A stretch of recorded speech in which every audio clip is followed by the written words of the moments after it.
এটি 50 বছরের মধ্যে কিন্তু অতীতে কোনো সরকার এত বড় কথা কেউ বলে নাই।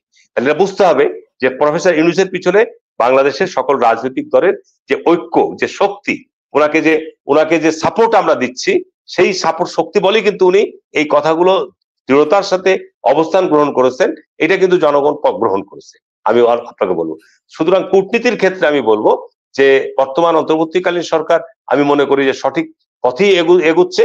এবং আমাদের জন্য সবচেয়ে বড় যেটা সংকট, যে আমাদের জন্য তো সবচেয়ে প্রতিবেশী রাষ্ট্র বলতে একমাত্র ভারতই আমাদের জন্য সবসময় বাংলাদেশে অস্থিরতা তৈরি করা, বাংলাদেশের মধ্যে আপনার বিভিন্ন ধরনের রাজনৈতিক যে সমস্ত সহিংসতা বলেন বা বিশৃঙ্খলা তৈরি করা, সমস্ত কিছু কিন্তু এর জন্য ভারতই দায়ী।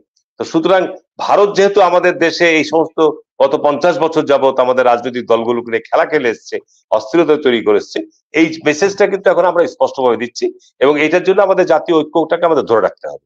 এটা আমাদের নির্বাচন হোক, নির্বাচন পরেই হোক, আমরা যেখানেই থাকি না কেন, এই বিষয়গুলোর ক্ষেত্রে আমাদেরকে জাতীয় ঐক্য আমাদের রাজনৈতিক দলগুলোর মধ্যে আলাপ আলোচনা পরিবেশ আমাদের সর্বদাই রাখতে হবে। মতপথ যাই হোক না কেন, আমি একটা মতে বিশ্বাস করি, আর একটা রাজনৈতিক দল আরেকটা মতে বিশ্বাস করতে পারে, কিন্তু আমাদের জাতীয় ইস্যুগুলো নিয়ে, আমাদের অভিন্ন জায়গাগুলো নিয়ে আমাদের আলোচনা অব্যাহত থাকতেই হবে। যদি থাকে, আমি মনে করি তাহলে বহিঃশত্রুরা, আমরা বাংলাদেশের মানুষ শতকরা 90% মানুষ মুসলমান, বলেন কি? আমাদের এই 90% মানুষের 15 কোটি মানুষের 30 কোটি হাত, আমরা জিহাদি রক্ত আমাদের শরীরের মধ্যে রয়েছে। আমাদের শরীরের মধ্যে যে বিপ্লবী রক্ত রয়েছে, এইটি বা পৃথিবীর